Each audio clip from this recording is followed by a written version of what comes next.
अन्याभिलाषिता शून्यम ज्ञान कर्माद्यनावृतम आनुकूल्येण कृष्णानुशीलनम स भक्तिरुत्तमा। भक्त कैसा हो, व्यासपीठ की सन्निधि में आपने मैंने कुछ चर्चा चिंतन करने का प्रयास किया।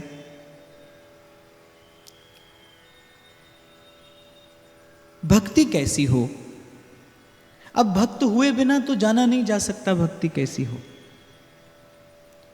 तो भक्ति कैसी हो ये जानने के लिए भक्त के ही पास जाना पड़ेगा।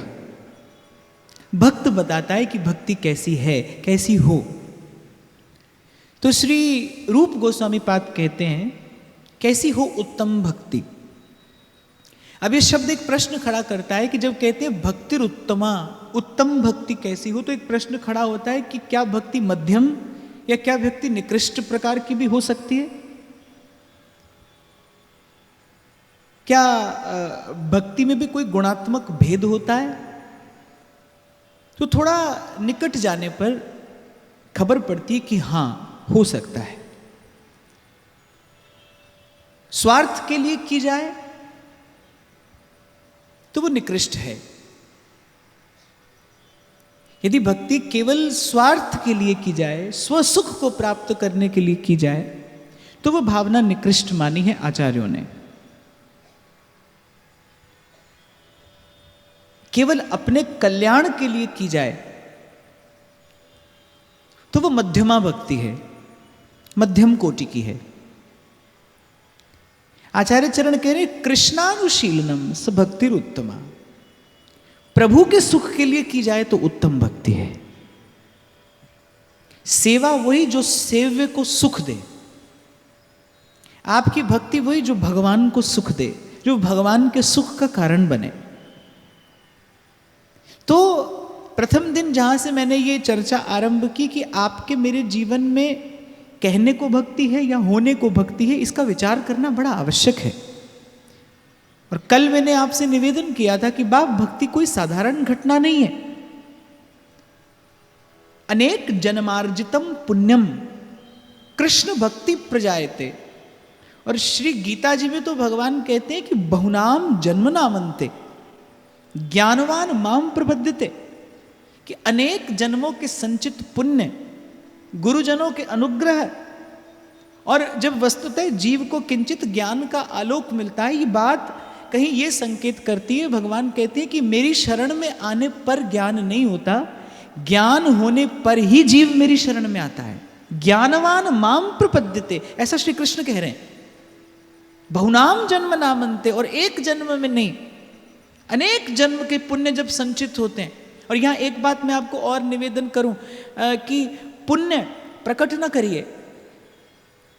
आप पुण्य तो करते हैं, लेकिन आप पुण्य को प्रकट कर देते हैं, आप पुण्य का प्रदर्शन कर देते हैं। आप पुण्य के प्रति, पुण्य के प्रत्युत्तर में आप नाम चाहते हैं, यश चाहते हैं, प्रतिष्ठा चाहते हैं। तो आपने जितना पुण्य किया उतना पुण्य गंवाया, तो पुण्य संचित नहीं होता। और पुण्य संचित नहीं होता तो वो भगवान की ओर धकेलने में सबल नहीं हो पाता, समर्थ नहीं हो पाता। भगवान कह रहे हैं अनेक जन्मार्जितम पुण्यम अर्जितम। जब पुण्य अर्जित करते हैं आप, संचित करते हैं जब पुण्य, इसलिए 2 दिनों से मैं आपसे बार बार निवेदन कर रहा था, करिए और करते चले जाइए। क्यों? क्योंकि करना आपका कर्तव्य है। और विश्वास रखिए, समय आने पर प्रकृति उत्तर देती है, अवश्य देती है। समय आने पर उत्तर देती है। प्रकृति जानती है आपको कब इसकी सर्वाधिक आवश्यकता है। यदि आप एक हाथ से पुण्य करते हैं और दूसरे हाथ से खर्च भी करते हैं, पुण्य को खर्च करना अर्थात पुण्य के प्रत्युत्तर में आपने नाम, यश, प्रतिष्ठा ले ली, तो आपको पुण्य संचित नहीं होगा, आपका पुण्य खर्च हुआ। आपने एक हाथ से, जैसे कुछ लोग होते हैं ना, आजकल ये नई एक विचारधारा चल पड़ी, लेट्स चिल, एंजॉय, कमाइए और गंवाइए बस। आजकल ये विचारधारा चल पड़ी है। अभी कल तो मुझे एक व्यक्ति ने बताया, मैं बहुत ही आश्चर्य में पड़ा, मैंने पहली बार ये सब शब्द सुना। बड़ा अटपटा सा शब्द था, मैं भूल भी गया, चलो छोड़ो। फिर ऐसी विचारधारा चल पड़ी, एक हाथ से कमाइए, एक हाथ से गमाइए। जबकि गृहस्थ के लिए ऐसा धर्म है थोड़ा संचय हो, कितना कि मैं भी भूखा ना रहूं और साधु ना भूखा जाए। घर में कोई अतिथि आ जाए तो उसके सत्कार के लिए आपके पास हो, तन में साधन हो और मन में भावना हो, ऐसा अतिथि के सत्कार के लिए आपके पास हो। तो आप एक ओर से कमाइए, एक ओर से गंवाइए, तो आपके पास क्या रहा? आपकी संचित पूंजी तो कुछ नहीं है। बिल्कुल पुण्य भी ऐसा ही है, आप एक हाथ से कमा लीजिए, एक हाथ से गंवाते चले जाइए, फिर आपकी संचित पुण्य राशि क्या है? और जब तक पुण्य संचित नहीं होता तब तक वो आपको ईश्वर की ओर धकेलने में समर्थ नहीं हो पाता। इसलिए सत्कर्म करिए, पर दायित्व समझकर करिए, कर्तव्य समझकर करिए, उपकार नहीं है ये। मैं बहुत बल देता हूं इस बात पर, क्योंकि ज्ञान, कर्म और भक्ति ये कल्याण के 3 मार्ग शास्त्र बताता है, लेकिन ना तो ज्ञान आपके मेरे वश में है, ना भक्ति आपके मेरे वश में है।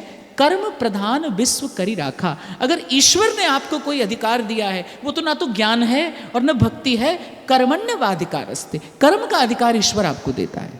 तो ये ईश्वरीय अधिकार है। मैं कहता हूं इसका सदुपयोग करिए, अपनी आध्यात्मिक यात्रा का शुभारंभ सत्कर्म से करिए, कीर्त करो। ये पहली बात मैं आपसे कहूंगा। और जिस नियति ने आपको जिस परिस्थिति में डाला है, अब आप अपने प्रारब्ध से जिस घर में जन्मे हैं, जिस समाज में आप जन्मे हैं, गीता बड़ा स्पष्ट रूप से आपको एक निर्देश देती है कि अपने धर्म में भिक्षुक होकर मरना अच्छा है, बजाय किसी धर्म में, किसी और के धर्म में आपको राजा बना दिया जाए।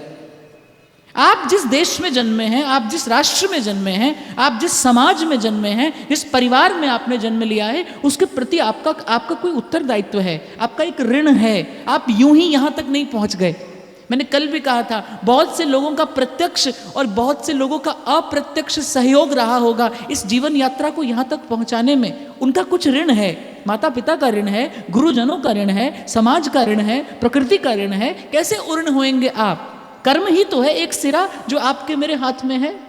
और एक बात ध्यान रख लीजिए भाई, जब तक आप उर्ण नहीं हो जाते, इस देश में तो ऐसी सुविधा है कि कोई लूट ले आपके 10-15 हजार करोड़ रुपए और भाग जाए, किसी दूसरे देश में जाकर बैठ जाए, पर प्रकृति आपको ऐसी कोई सुविधा नहीं देती। जब तक आप अपने ऋण से उर्ण नहीं हो जाते, मुक्ति कहते किसे हैं? ये तो हम जैसे पंडितों ने आपको समझा दिया कि भाई जीवन के बाद कोई मुक्ति मिलेगी आपको, पर अध्यात्म तो जीवन मुक्ति की बात करता है। जीवन मुक्ति, आप कभी इस शब्द का चिंतन करिए, कितना प्यारा शब्द है ये, जीवन मुक्ति। जब जीवन भी हो और मुक्ति भी हो, जब जीवन भी हो और मुक्ति का सुख भी हो, उसका नाम जीवन मुक्ति है। मरने के बाद मुक्ति, ये तो प्रलोभन है भाई, ये तो आपको फंसाने वाली बात है, ये तो आपको झांसा देने वाली बात है। मरने के बाद मुक्ति, अरे मेरा कबीर कहता है, कबीरा जीते भेंटिए मुए मिले ना राम। राम से मिलने वाला बता रहा है आपको, भाई मरने के बाद राम नहीं मिलता। कबीरा जीते भेंटिए मुए मिले ना राम, लोहा माटी मिल गया फिर पारस का क्या काम। अरे ये तन, ये देह, ये साधन आपको भगवान से ही मिलने के लिए तो मिला है। ये तन पाकर भगवान नहीं मिलेंगे तो मरकर आप कहां भगवान पाएंगे? फिर तो जीवन का अर्थ ही नहीं रह जाता भाई, फिर तो जीवन मिला ही क्यों? कबीरा जीते भेंटिए, आपके जीवन में मुक्ति का सुख हो। और एक बड़ी सीधी सी परिभाषा मैं कई बार कह दिया करता हूं कि इच्छा हो, अभी बची हो, बाकी हो, और प्राण चले जाएं तो मृत्यु है। इच्छा बची हो और प्राण चले जाएं तो मृत्यु है। प्राण बचे हों और इच्छा चली जाए तो मुक्ति है, मोक्ष है। यही मोक्ष है कि कबीरा मन निर्मल भया जो गंगा का नीर, अब पीछे पीछे हरि फिरें कहें कबीर कबीर। और आपको स्मरण हो तो मैंने कल यही वाणी को विराम दिया था, कहाँ रहते हैं भगवान, जाही न चाही कबहू कछु, बस तुम संग सहज स्नेह। पुण्य संचित हो आपका, मौन रहिए। हमारे ब्रज के संत कहते हैं, जो भजन पचा लेता है वही भजन बचा लेता है। पुण्य करिए, मौन रहिए। आपको भगवान पर विश्वास नहीं है? जब आप तत्काल अपने पुण्य का फल चाहते हैं, जब तत्काल आप नाम पद प्रतिष्ठा यश सम्मान कीर्ति चाहते हैं, ये कहीं ना कहीं ईश्वर पर अविश्वास ही तो है। आपको विश्वास नहीं? अरे मेरे तुलसी बाबा कहते हैं, जगत मजूरी देत है क्यों राखे भगवान। आपके घर कोई परिश्रम करता है ना, तो आप सांझ ढलने से पहले, उसका पसीना सूखने से पहले आप उसे पारिश्रमिक दे देते हैं, यदि आप उदार हैं तो। तुलसी बाबा कह रहे जगत मजूरी देते है, क्यों राखे भगवान, ईश्वर क्यों रखेगा? अरे वो तो चने के बदले रबड़ी खिलाने वाला है, 2 मुट्ठी तंदुल के बदले वो तीनों लोगों का वैभव देने वाला है। द्रौपदी के टुकड़े भर चीर के बदले वो द्रौपदी के सतीत्व की रक्षा करने वाला है। इसलिए मेरे तुलसी बाबा ने शायद कहा होगा, उमा राम स्वभाव जिन जाना, ताहि भजन तज भाव न आना। जिसने ईश्वर के स्वभाव को जाना है। आप शांति खोजने निकले हैं, कहां जाने कहां। आपको देखकर लगता है दुनिया बड़ी बावरी, बाहर पत्थर पूजने जाए और घर की चक्की कोई ना पूजे, जिसका पीसा खाए, जिसका पीसा खाए। आप कहां शांति खोजने निकले हैं, आप कहां सुख खोजने निकले हैं। कहे नानक बिन आपा चिन्हे, मिटे न भ्रम की काई। मैं 3 दिन से आपको बार बार निवेदन कर रहा हूं और करता रहूंगा, सदा करता रहूंगा। बाप, ये यात्रा भीतर उतरने की है और आपको उतरना है। आपके अंतरतम में आपके अतिरिक्त तो कोई नहीं जा सकता। ये सुविधा किसी के पास नहीं है। गुरु तो केवल आपको मनमुख से सन्मुख कर देगा। गुरु तो केवल आपकी दृष्टि, आप आध्यात्म शब्द का भी यदि चिंतन करें ना, तो आध्यात्म शब्द में 2 शब्द हैं, अधिआत्म, इससे अध्यात्म बनाए। मैं पूछूं अध्यात्म, आप कहेंगे मंदिर, तीर्थ, मस्जिद, गुरुद्वारा, चर्च, तीर्थ, व्रत, उपवास। ना ना ना ना ना, अध्यात्म शब्द में 2 शब्द हैं, अधिआत्म। अधि अर्थात अधिकार, नियंत्रण, और आत्म अर्थात आपका स्वरूप, योर कॉन्शियस, योर सेल्फ। तो अध्यात्म शब्द का तो सीधा सा अर्थ है जब आपके जीवन में नियंत्रण हो, आपको पता हो आपको कब रुक जाना है। देखो, संसार उपयोगी भी नहीं है और संसार निरा अर्थहीन भी नहीं है। एक बड़ी प्यारी बात संसार के विषय में महादेव कहते हैं, उमा कहाँ हूं मैं अनुभव अपना, सत हरि भजन जगत सब सपना। तो मुझे लगता है इसके बाद कोई और परिचय ना ढूंढिए। संसार क्या है? सपना है। और सपना कैसा होता है? सपना है भी और सपना नहीं भी है। यदि सपना नहीं है फिर आपने देखा कैसे?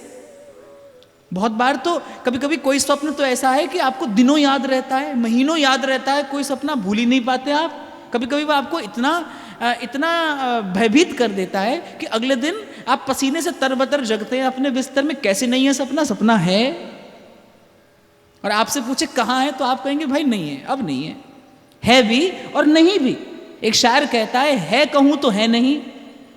कहाँ है कहूं तो है नहीं, और नहीं कहूं तो है। इस है नहीं के बीच में कुछ ना कुछ तो है। ऐसे ही स्वप्न है नहीं पर है, आपने देखा है। अब आपको कोई बोले दिखा दो तो आप नहीं दिखा सकते भाई, क्योंकि आपने देखा है, आप जानते कि है। तो स्वप्न से बाहर आने की युक्ति क्या है? केवल जाग जाना। केवल जागना ही स्वप्न से बाहर आने की युक्ति है। बिल्कुल ठीक ऐसे ही मेरे महादेव कहते हैं, उमा कहूं मैं अनुभव अपना, सत हरि भजन जगत सब सपना। सपना अर्थात है भी और नहीं भी है। और इस स्वप्न से बाहर आने की एक युक्ति है, भागिए नहीं संसार से, जागिए। आप भाग जाते हैं संसार से, मैं देखता हूं लोग भाग जाते हैं, डर कर भाग जाते हैं। इसीलिए मैंने कहा विधान को स्वीकार करिए और अपने मन की दुर्बलता दूर करिए। महाराज हम घर गृहस्थी वाले लोग, हमें कैसे मिले भगवान? जब मिला है वो घर गृहस्थी वाले लोगों को ही मिला है। खोलिए, कभी कभी भक्तों का चरित्र पढ़िए। किसने घर परिवार से भागकर ईश्वर की अनुभूति की है? मीराबाई का चरित्र मैं कई बार कहता हूं, मुझे अत्यंत प्रिय है, आत्मा से प्रिय है। मीरा के प्रश्न उठने से पहले गिरधर उसे उत्तर देते हैं। ऐसा मीरा जी के चरित्र में पदे पदे दिखाई पड़ता है। मीरा के हृदय में प्रश्न बाद में उठता है, मीरा को उत्तर पहले मिलता है। मीरा के महल में कथा हो रही है और कथा सुनते सुनते उन दिनों श्री गोस्वामी जी की रामचरितमानस अभी प्रकट हुई थी। चारों ओर यश सौरभ छा रहा था रामचरितमानस का। मीरा के कान में पंक्ति पड़ी कि गुरु बिनु भवनिधि तरई न कोई, जो बिरंची शंकर सम होई। और मीरा के सुकोमल हृदय पर वो बात बैठ गई और मीरा दौड़कर गई, गिरधर गोपाल के चरणों से लिपट कर रोने लगी कि प्रभु, आज मुझे समझ में आया कि मैं आपसे रोज बात करती हूँ लेकिन आप मुझे उत्तर क्यों नहीं देते? क्योंकि गुरु के बिना आप जीव को स्वीकार नहीं करते। तो मैं अब गुरु खोजने कहाँ जाऊं? मुझे तो बाहर जाने की सुविधा नहीं है और मैं जानती भी नहीं कुछ कि किस दिशा में जाऊं गुरु खोजने।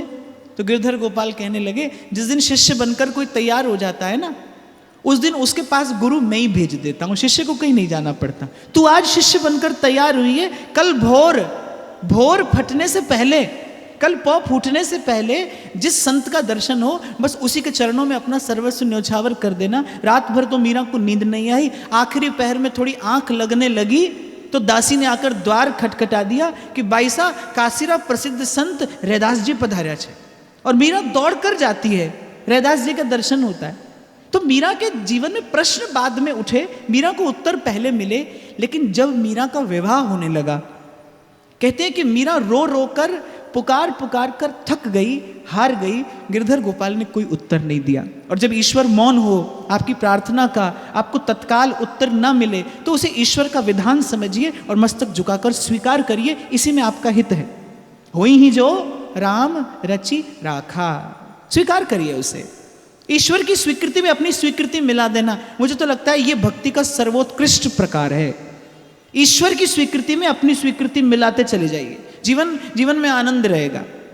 एक तिनका बह रहा हो लहर के साथ, बेचारा चिल्लाता रहे कि मैं लहर को रोकने का प्रयास करूंगा, लहर रुकेगी क्या? लहर नहीं रुकेगी। वो बेचारा अंत तक दुख पाएगा।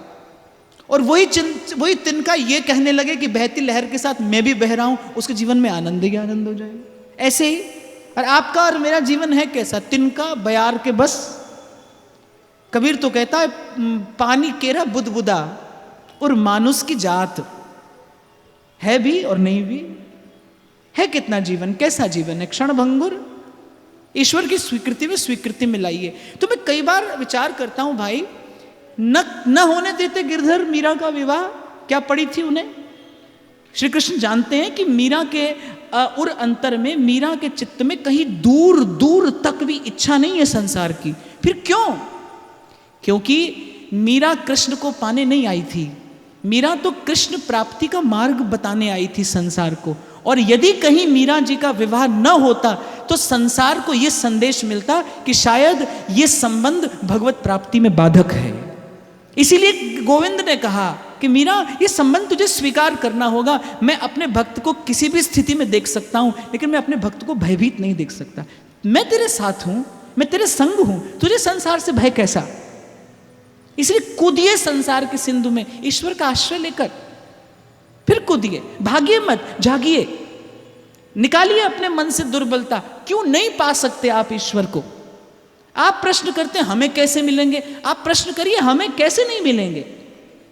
मैंने एक संत से पूछा, बहुत समय पहले की बात हो गई, वृंदावन में बैठा था, एक संत से मैंने पूछा, मैंने कहा महाराज भगवान मिलेंगे? बड़े प्यारे संत थे, कभी कभी उनके साथ सत्संग का अवसर मिलता था। तो मैंने कहा महाराज भगवान मिलेंगे, ठाकुर जी मिलेंगे? मेरे सर पर हाथ रखा और बोले, बड़ी प्यारी बात बोले बेटा, संत मिले ना तो फिर ये ना पूछो कि भगवान मिलेंगे या नहीं मिलेंगे। संत मिले फिर तो सीधा ये प्रश्न करो कि अब बताइए भगवान कैसे मिलेंगे। भगवान को नहीं मिलना होता तो संत मिलता ही क्यों आपसे? सत्संग आपके जीवन में आता ही क्यों? मैंने पहले दिन आपसे कहा था, बाप ये किसी का आयोजन नहीं है, ये मेरा कोई पुरुषार्थ या प्रयत्न नहीं है। सत्संग आयोजन नहीं होता, आयोजन तो मनोरंजन के लिए किए जाते हैं, ये सत्संग आयोजन नहीं है, ये तो ईश्वरीय कृपा कटाक्ष है। मैं आया इस नगर में, तो मैं जैसे ही एयरपोर्ट से बाहर निकला तो मैं देख रहा था, जहाँ जहाँ देख रहा था बड़ी दूर दूर तक सूचना हुई, और सोशल मीडिया के माध्यम से बहुत दूर दूर तक सूचना होती है। पर आपको नहीं लगता कि हो सकता है कई 100 कोस से चलकर व्यक्ति कथा सुनने आ जाए, और हो सकता है बगल वाला व्यक्ति अछूता रह जाए इससे?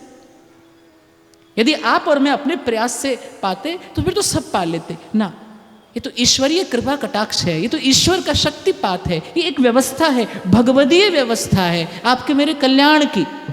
ईश्वर का विश्वास रखिए, सत्कर्म करिए और मौन रहिए, खबर ना पड़े किसी को। मैं तो कहता हूं ऐसी विधि से करिए आपको भी खबर ना पड़े।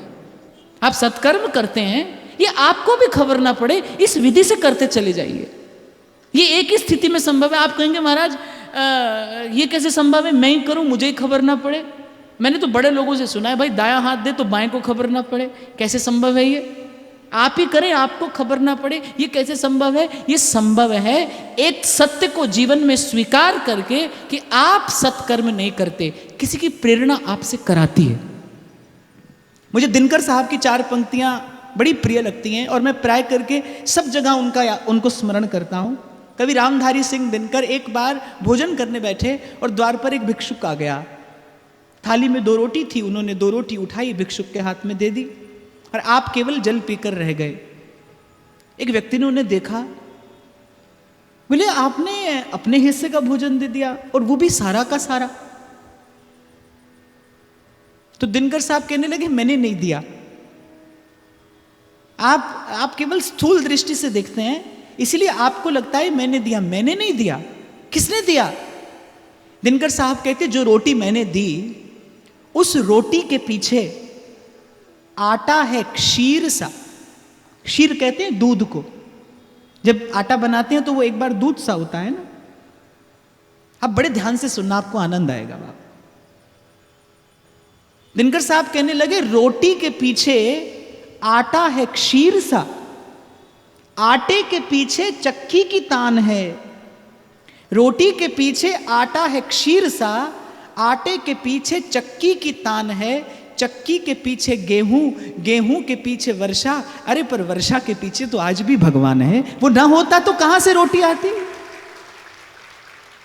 रोटी के पीछे आटा है क्षीर सा, आटे के पीछे चक्की की तान है। चक्की के पीछे गेहूं, गेहूं के पीछे वर्षा, पर वर्षा के पीछे तो आज भी भगवान है। आप जो सत्कर्म करते हैं ना बाप, वो जो प्रेरणा आपके हृदय में आती है सत्कर्म की, वो किसी का, वो आपके पूर्व पुरुषों का पुण्य संकल्प है, वो गुरुजनों का अनुग्रह है, वो ईश्वर की, वो भगवदीय कृपा है। देनहार कोई और है जो भेजत दिन रैन, लोग भरम हम पर करे, तांसों नीचे नैन। देना उसी का है बाप जो देने के बाद भूल जाए। आपने किसी को वस्तु दी, किसी के लिए बिना आपका देना पूरा नहीं होता। मैंने परसों भी आपसे एक बात कही थी, आपको स्मरण हो, जब कोई आपसे लेता है ना तो वो लेकर भी आपको देता है। अब वो आपको देने का अवसर देता है। वो एक क्षण के लिए आप में जो प्रसन्नता आती है कि मैंने दिया, वो उसने आपको वो एक क्षण की प्रसन्नता दी है, आप उसका मोल नहीं चुका सकते। यहां तो लेकर भी कोई देता है और देकर भी कोई देता है।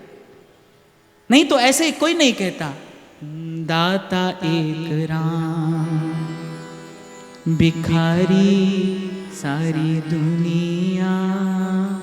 दाता एक राम। जब ये सत्य जानते हैं आप, जब आपकी चेतना प्रबुद्ध होती है, निर्मल होती है जब आपकी चेतना, और जानते हैं आप कि वस्तुतः देने वाला कौन है, कहां से आया आपके मन में शुभ कर्म का संकल्प। क्यों नहीं वो क्षण आप भी स्वार्थ में पड़े रहे। जिस क्षण आप यहां पर आकर बैठे हैं, यही क्षण संसार के व्यवहार में भी तो व्यर्थ हो सकते थे। कोई लाया आपकी बाह पकड़कर आपको यहां तक। लेकिन मैंने प्रथम दिन निवेदन किया था बाप, जब गंगा के जल में कोई गोता लगाता है तो गंगा जल की शीतलता का अनुभव तो सबको होता है, पर पवित्रता का अनुभव सबको नहीं होता। पवित्रता का अनुभव करने के लिए तो हृदय की निर्मलता चाहिए, भावना चाहिए। ठीक ऐसे ही सत्कर्म करने से जो क्षणिक प्रसन्नता होती है उसका अनुभव सबको होता है। लेकिन वो उस शुभ कर्म के मूल में प्रेरणा क्या है, इसे कोई सहृदय जान सकता है, सहृदय समझ सकता है। कैसा रहा होगा उस कवि का हृदय। मैं कई बार मेरे नेत्रों में जल भर आता है जब मैं विचार करता हूं कि आटे के पीछे चक्की की तान है, चक्की के पीछे गेहूं, गेहूं के पीछे वर्षा, पर वर्षा के पीछे तो आज भी भगवान है। आपका एक एक सत्कर्म बाप जब करिए तो मैं तो कहता हूं आप कृतज्ञता और विनम्रता से अभिभूत होइए। और आप यहां अखबार में नाम छपाते हैं अपना। मेरी दृष्टि से आकर देखो कितनी ओछी बात है। चोरी है, ये ईश्वर की चोरी है। छीन झपट कर आप यश प्रतिष्ठा पाना चाहते हैं। अरे जिसको तू नवाज दे उसको नवाजे जमाना। अपने प्रयास से प्रसिद्धि पाई जाती है। बहुत ध्यान से सुनना, आप सबके काम की बात कह रहा हूं मैं। अपने प्रयास से प्रसिद्धि पाई जाती है। यश तो गुरु के और ईश्वर के प्रसाद से मिलता है। जब भगवान प्रसाद देते हैं तब कोई यशस्वी होता है इस संसार में। तो पुण्य संचित करिए, सत्कर्म व्यवहार बने आपका, स्वभाव बने आपका।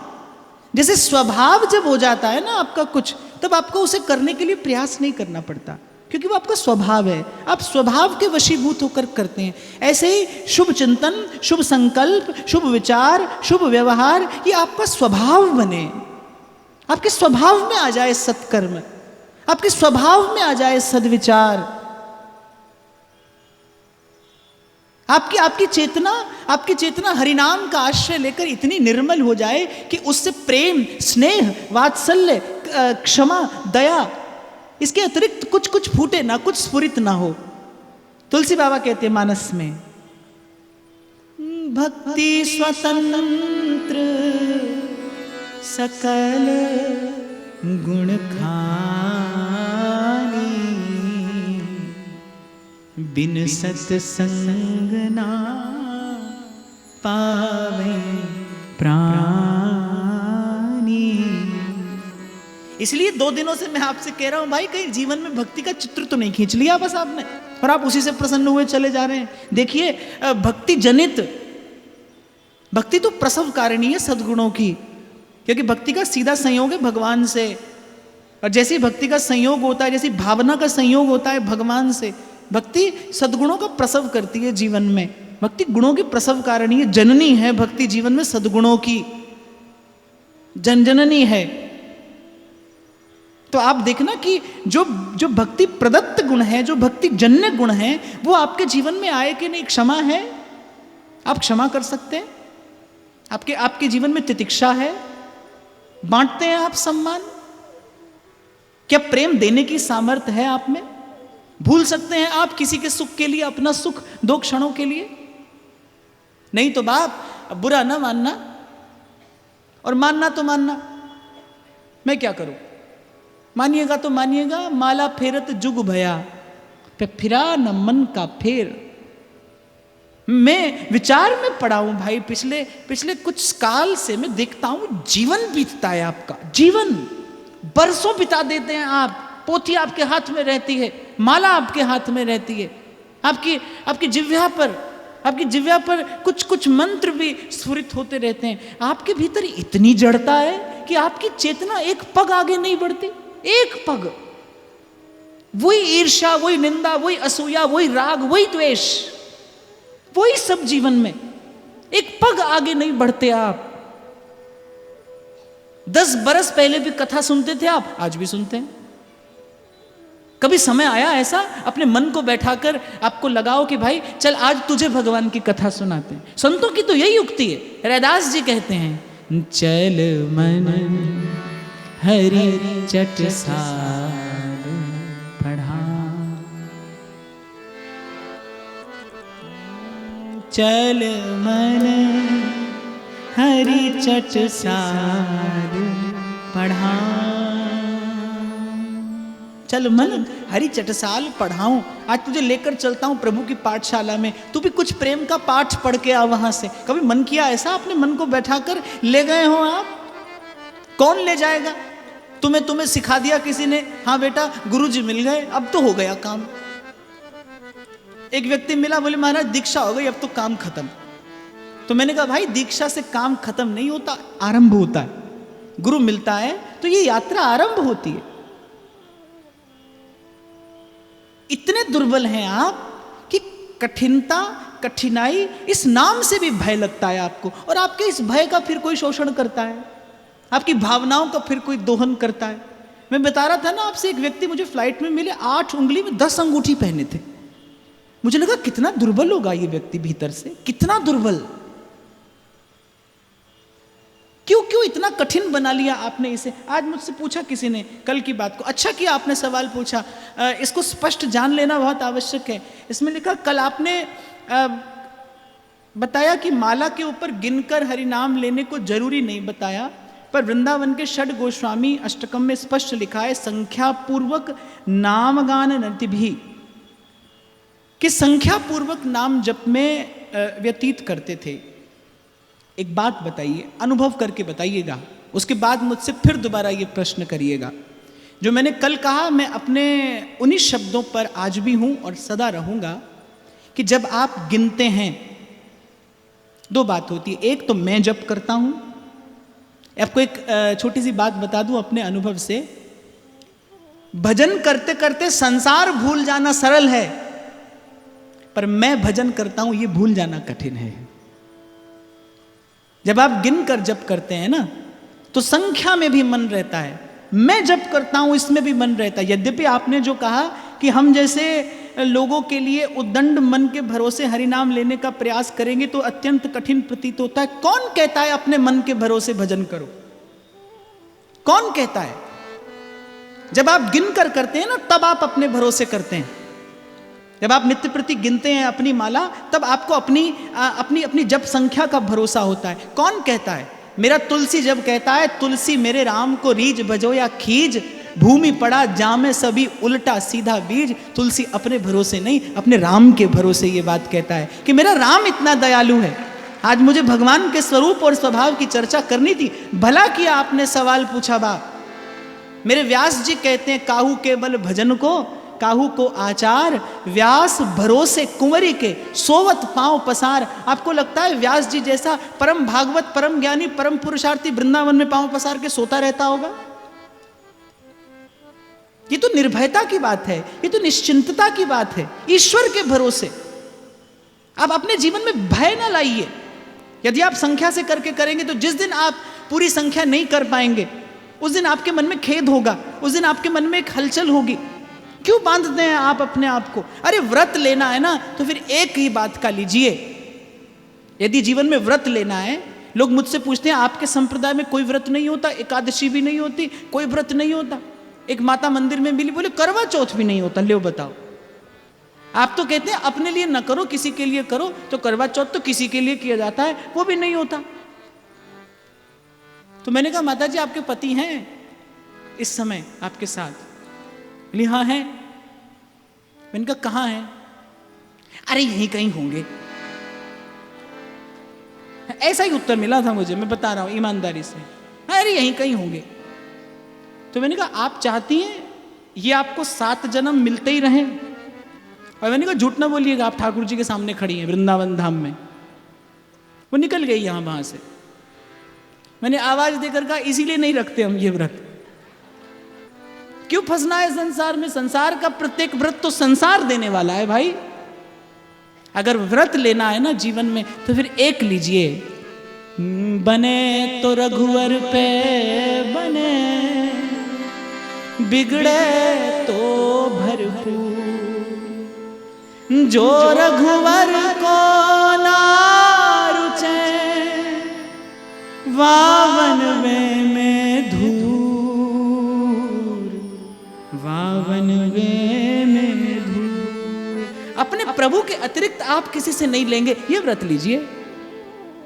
एक शायर कहता है, जिंदगी दी है तो जीने का हुनर भी दे दे, गुफ्तगू दी है तो बातों में असर भी दे दे, मैं किसी और के हाथ से समंदर भी न लूं, एक कतरा भी समंदर है तू अगर दे दे, एक कतरा भी समंदर।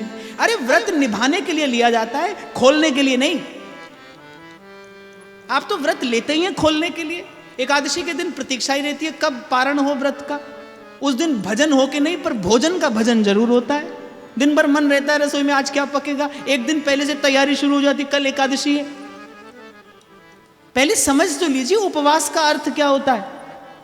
उपवास का अर्थ क्या होता है? उप का अर्थ होता है निकट और वास का अर्थ होता है बैठना। भगवान के निकट भाव से बैठने का नाम उपवास है। अरे एक एक श्वास में व्रत लीजिए ना। अगर व्रत लेना है तो फिर लीजिए मेरे साथ, आज ही लीजिए। सांसों की माला पे सिमरू मैं पी का नाम, सांसों की माला पे सिमरू मैं पी का नाम। आधे अधूरे धर्म में मेरी कोई श्रद्धा नहीं बाप। दोहराऊंगा मैं अपनी बात, न लीजिए गिन के नाम उसका जो बेहिसाब देता है। ईश्वर के भरोसे पग धरिए, ईश्वर के भरोसे। सूरदास कहते जो हम भले बुरे सो तेरे। दावा रखता है भक्त ईश्वर पे अपना। कहां जाएंगे? आपको छोड़कर कहां जाएंगे? और अभ्यास होता है भाई आपके मन को, जहां से आप आरंभ करते हैं, पहला पग सही दिशा में पड़े बहुत आवश्यक है। हमारे शंभू जी ने तबला बजाना सीखा। मैं आपको अनुभव की बात बता रहा हूं, ऐसे आपको अच्छे से समझ आ जाएगा। तो तबले में क्या होता है कि पहले पहले कुछ बोल बजाने सिखाए जाते हैं, ठीक है भाई। एक बोल होता है जिसे ना कहते हैं, बजा के दिखाओ। और अगर आप पहले ही बोल को ठीक बजाना नहीं सीखे तो आप जीवन भर कभी भी शुद्ध रूप से तबला नहीं बजा सकते। अब शंभू जी को मिल गए एक गुरु जी, जिन्होंने कहा कि है तो ये ना, लेकिन वो था कुछ और। अब इन्होंने भी सीख लिया। अब वैसे तो ये गुणी आदमी है, पर आज तक भी जब ये ना बजाते हैं तो वो अशुद्ध ही होता है। खैर इन्हें तो तबला बजाना नहीं था, इन्हें तो बजवाना था। तो प्रभु ने कहा कोई बात नहीं, चिंता नहीं, पर ये आज तक भी जब तक बजाते हैं ना तो वो अशुद्ध होता है। जब आप पहला पग गलत प्रकार से रखते हैं तब आपकी यात्रा उसी दिशा में आगे बढ़ती है। इसीलिए मैं अपनी बात पर अडिग हूं, नहीं है आवश्यकता गिन के नाम लेने की। लीजिए, अरे प्रभु से कहिए प्रभु क्यों आधा अधूरा स्वीकार करते हैं मुझे। नामदेव की कुटिया में आग लगती है, आधी कुटिया जल रही है, पड़ोसी आग बुझाने का प्रयास कर रहे हैं। नामदेव अपनी आधी कुटिया में पड़ा सामान उठाते हैं। विठ्ठल विठ्ठल विठ्ठला पांडुरंग विठ्ठला, विठ्ठल विठ्ठल विठ्ठला पांडुरंग विठ्ठला। उठाते हैं और जिस ओर कुटिया जल रही है उस ओर डालते हैं। गांव के लोग कहते हैं अरे पगला गया है, अरे बौरा गया है, अरे नामदेव हम तेरी सहायता करने आए और तू अपनी कुटिया का सामान डाल रहा है। नामदेव कहते हैं मेरे विठ्ठल मुझे आधा स्वीकार कैसे कर सकते हैं। नामदेव की कुटिया में विठ्ठल के अतिरिक्त कौन आ सकता है? अग्नि नहीं है, मेरे विठ्ठल ही इस रूप में पधारे हैं। अरे कुत्ता आता है नामदेव की कुटिया में, नामदेव प्रभु को भोग लगाने के लिए अमनिया बना रहे हैं और कुत्ता रोटी उठाकर दौड़ता है, नामदेव पीछे पीछे दौड़ते हैं। नामदेव ने पकाई रोटी, कुत्ते ने उठाई, पीछे घी का कटोरा लिए जा रहे। कैसे कैसे मुस्कुराते होंगे बैकुंठनाथ नामदेव को इस प्रकार कुकर के पीछे भागता देखकर, हाथ में घी का कटोरा। नामदेव ने पकाई रोटी, कुत्ते ने उठाई, पीछे घी का कटोरा लिए जा रहे। बोले रूखी तो ना खाओ, थोड़ा घी तो लगाओ, रूप अपना क्यों मुझसे छिपा रहे। विठ्ठल विठ्ठल विठ्ठला पांडुरंग विठ्ठला, विठ्ठल विठ्ठल विठ्ठला पांडुरंग विठ्ठला। हे प्रभु आप मुझसे अपना स्वरूप छिपा नहीं सकते। नामदेव को भरोसा है कि नामदेव की कुटिया पे विठ्ठल के अतिरिक्त कोई नहीं आ सकता। अरे पहले ही जीवन बहुत उलझाए बाप, और मत उलझाइए इसे। भक्ति तो है जो आपको सरल करती है, जो जीवन का मार्ग सरल करती है। आप इसे और ना उलझाइए। आप गिनते रहेंगे माला जीवन भर। आप कहते हैं कि गिनकर नाम लें, और भगवान क्या कहते हैं? वाग गदगदा द्रवते यस्य चित्तम हसत्य भीक्ष्णम रुदती क्वचिच्च विलज्ज उद्गायति नृत्यति च मदभक्ति युक्तो भुवनम पुनाति। भगवान कहते जब कोई गदगद स्वर से, अर्थात न कह पाए ठीक से कृष्ण, कृष्ण कहने से पहले स्वर गदगद हो जाए, भर जाए अश्रुओं से नेत्र, प्रेम से हृदय, कभी हंसे कभी रोए, जब सुध ना रहे, भगवान कहते ऐसा भक्त त्रिभुवन को पवित्र करता है। ऐसा भक्त त्रिभुवन को पवित्र करता है। अनुशासन लाना है ना जीवन में, तो एक ही बात का लाइए, अन्यास्याणाम त्यागो अनन्यता। आपको अनुशासन लाना है जीवन में, तो फिर एक बात का लाइए कि पहली बात तो मांगेंगे नहीं, और मांगेंगे तो अपने प्रभु के अतिरिक्त किसी से नहीं मांगेंगे। व्रत लेना है तो फिर ये लीजिए ना, इसे जीवन भर निभाइए। आपके मन चित्त को गौरव हो कि हाँ, आपने एक व्रत का पालन किया है, आपने एक व्रत का पालन किया है। मेरे तो गिरधर गोपाल दूसरों न कोई। अपने मन चित्त की वृत्ति समेट कर किसी एक इष्ट के चरणों में निवेदन करिए, तब तो मैं व्रत की बात करूं। आप सोमवार पहुंच गए शंकर जी के पास, मंगलवार हनुमान जी के पास, और जाने क्या क्या। और इसके बाद भी आपको लगता हो गिन कर लेना है तो गिन कर लेना, 2 माला मेरी तरफ से भी करते रहना। मुझे तो समय मिलता नहीं, मुझे समय नहीं मिलता। मैं सच आपसे बताऊं, मैं तो भजन कर नहीं पाता। मैं तो उसी के भरोसे संसार की गलियों में भटक रहा हूं। और ऐसा क्यों कहूं भटक रहा हूं? संसार की गलियों में भटकना तो था गुरु के आने से पहले। संसार की गलियों में भटकना तो था जीवन में गुरु के आने से पहले। जिस दिन से श्री महाप्रभु मिले, उस दिन से तो मेरा आना जाना तीर्थ यात्रा जैसा पवित्र हो गया है, क्योंकि उद्देश्य पवित्र है। मैं तो एक प्रभु के भरोसे। मुझसे किसी ने पूछा, बोले आपको दर्शन हुए भगवान के? मैंने कहा मुझे हुए भी नहीं और मुझे बहुत जल्दी है भी नहीं। मुझे कोई जल्दी नहीं है। हमारे विनोद भैया कहते थे कि तलाशे तलब में वो लज्जत मिली है कि दुआ कर रहा हूं कि मंजिल ना आए। अभी तो आप लोगों के साथ मिलकर बैठकर और दोनों हाथ उठाकर जब मैं गाता हूं, तुझको पुकार रहे आओ आओ रसिया,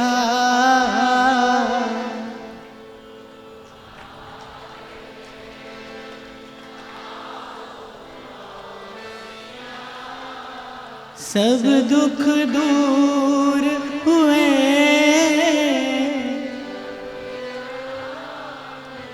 और मुझे कुछ नहीं कहना बाप उससे।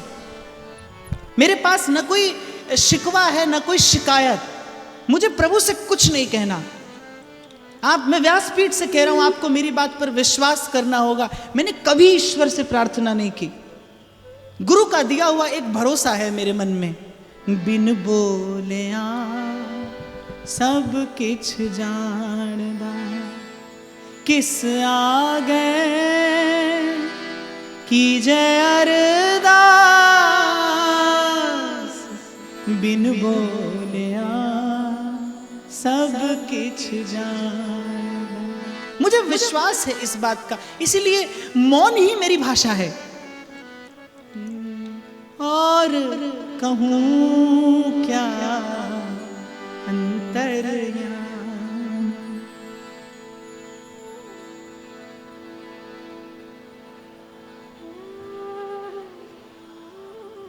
और कहूँ क्या अंतर्यामी, तन मन धन प्राणों के स्वामी। अब क्या कहना रहा, क्या सुनना रहा? दोनों हाथ जोड़कर, मस्तक झुकाकर, बस एक ही भाव बचाए मेरे जीवन में। किसी ने बड़ी प्यारी बात मुझे लिखकर भेजी। यहां लिखा कि सुख पाया पर गाया नहीं। गा देता हूं मैं आपके साथ। दोनों हाथ जोड़कर, मस्तक झुकाकर, मेरे जीवन में बस अब एक यही भाव बचा है। मेहरबान मेहरबान साहिब मेरा मेहरबान। मेहरबान मेहरबान साहिब मेरा मेहरबान। सुख पाया रहमत तेरी सुख पाया। दोनों सब कहिए।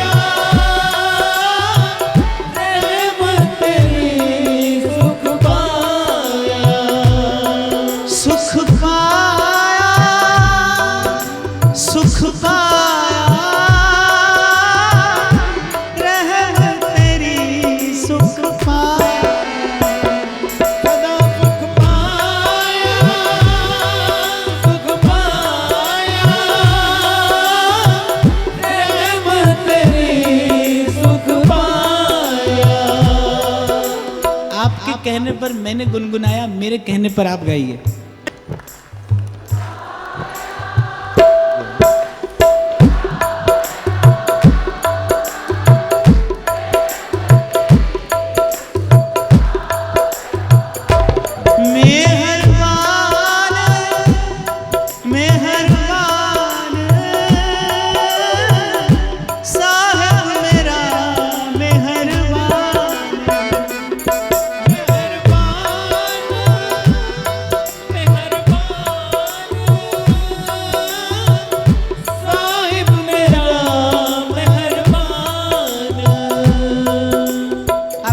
थोड़ा आगे आगे आ जाइए, पीछे वाले भी सुख पालें। थोड़ा सा जितना संभव हो सके आप लोग। और एक बात मैं आपसे और निवेदन करूं बाप की, जिसने भी ये प्रश्न पूछा, आप मुझे अन्यथा ना लेना। मैं व्यासपीठ से कोई भी ऐसी बात नहीं करता जो मेरा निजी विचार हो। मैं तो भक्तों की ओर देखकर कह रहा हूं। शबरी को देखता हूं तो वो कहती है पंथ निहारूं और डगर बुहारूं, बस यही मेरा साधन है। पंथ निहारूं डगर बुहारूं, ये बड़ी पीड़ा है मानव जीवन की कि वो आधे अधूरे से संतोष किए बैठा है। ये मानव जीवन की बड़ी पीड़ा है। आप आधे अधूरे से संतोष कर लेते हैं। प्रेम में नेम नहीं होता, और नेम को प्रेम से कोई लेना देना नहीं है। प्रेम जब स्वीकार करेगा, पूर्ण रूपेण स्वीकार करेगा। आपको एक बात बताऊं अपने अनुभव से। मान लीजिए आपको 20 माला रोज करना है, आप कर लेते हैं। आपको 20 माला रोज करना है, आपने कर लिया। आपको लगा आज का भजन हो गया, और मैं दिन भर भजन नहीं कर पाया, और मुझे दिन भर लगता रहा कि आज भजन नहीं हुआ। अब खबर नहीं ईश्वर आपकी 20 माला स्वीकार करेगा या मेरी वो तड़प और लालसा स्वीकार करेगा कि मैं दिन भर तड़पता रहा कि आज भजन नहीं हुआ। ये तो मेरा प्रभु जानता है।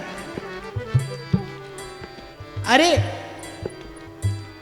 जीवन पूर्ण रूपेण प्रभु का हो, मेरी व्यासपीठ का उद्देश्य ही यही है। पर मैं आधी अधूरी बात नहीं करता ना, ये मुझे स्वीकार नहीं। ईश्वर से व्यापार ना करिए, ना करिए व्यापार ईश्वर से। कोई शीघ्रता नहीं है भाई, और आपका साधन आपको कहीं ले जाने वाला नहीं है साहब। हर किसी को सौदा इस सर नहीं मिलता।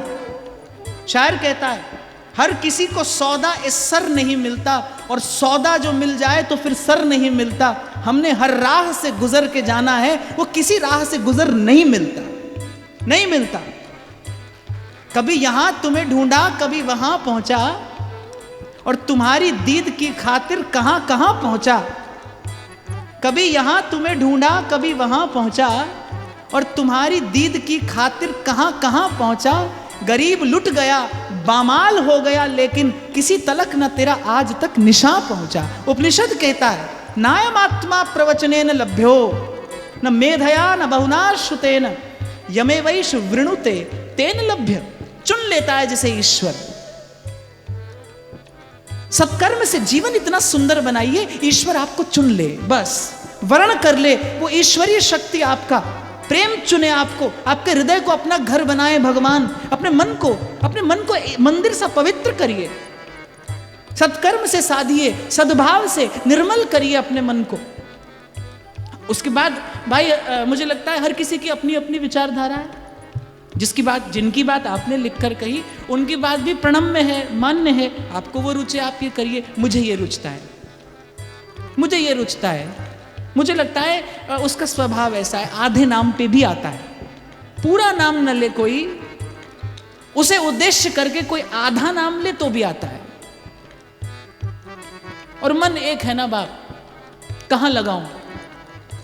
मन एक है, कहां लगाऊं? गिनती में लगाऊं या कृष्ण में लगाऊं? यद्यपि देखो शास्त्र कहता है ये बात कि माला करते करते सुमेरु नहीं लांघना चाहिए। थोड़ा सा और स्पष्टीकरण देकर फिर मैं आगे बढ़ता हूं। शास्त्र कहता है माला करते सुमेरु न लांघिए, और मैंने कल कहा जिस दिन सुमेरु लांघ जाए, आपको खबर ना पड़े कृष्ण का स्मरण करते करते, उस दिन समझना आज पहली बार माला की है आपने। ये पहली माला थी। जिस दिन सुमेरु चला गया आपको खबर ही नहीं पड़ी, क्योंकि आपका मन लगा था। वो तेरी मंद मंद मुस्कानिया, तेरी मोर मुकुट लटकनिया, तेरी तिरछी सी चितवनिया, तेरी पायल की पैंजनिया, बलिहार प्यारे जो, मैं बलिहार प्यारे जो, मैं बलिहार प्यारे जो, बलिहार प्यारे जो। जिस दिन ऐसा हो जाए, अब मैं आपको स्पष्टीकरण देता हूं। ये तो हुई भावनात्मक बात। अब मैं आपको इसका स्पष्टीकरण देता हूं। शास्त्र में जितने भी विधि और निषेध बताए हैं वो सब सकाम अनुष्ठान के लिए हैं। जब आप किसी कामना की पूर्ति के लिए मंत्र जप करते हैं, किसी देवता का विशेष प्रकार से यजन करते हैं, स्मरण करते हैं, तो सकाम अनुष्ठान के लिए विधि भी है और निषेध भी है। जिसे बिना किसी हेतु के भगवत भजन करना है, उसके लिए तो बस एक विधि है। आशा एक राम जी से दूजी आशा छोड़ दे, नाता एक राम जी से दूजा नाता। आप तो बाप थोड़ा सा जीवन है और काल की गति बड़ी विचित्र है। भगवान कहते मम माया दुरत्या मामेव ये प्रपद्यन्ते माया मेताम तरन्तिते। आप और मैं 20-50 माला गिनते हैं भाई, यहाँ हजारों हजार वर्ष तप करने वाले ऋषि च्युत होते हैं, पतच्युत हो जाते हैं। जही राखे रघुवीर ते उबरे तेही काल मह। मेरी समझ से तो भाई धर्म यही है, दोनों हाथ जोड़िए। प्रपत्ति ये कलयुग का धर्म है, दोनों हाथ जोड़िए, झुका लीजिए अपना मस्तक और प्रभु से कहिए कि निपट निगोड़ो दास तिहारो, और अपने जीवन में एक व्रत लीजिए। गिरिराज धरण श्री जी तमरी शरण, गिरिराज धरण श्री जी तमरी शरण, श्री जी तमरी शरण वल्लभ तमरी शरण, श्री जी तमरी शरण वल्लभ तमरी शरण, श्री जी तमरी शरण वल्लभ तमरी शरण, श्री जी तमरी शरण वल्लभ तमरी शरण। गिरिराज धरण श्री जी तमरी शरण, गिरिराज धरण श्री जी तमरी शरण, गिरिराज धरण श्री जी तमरी शरण,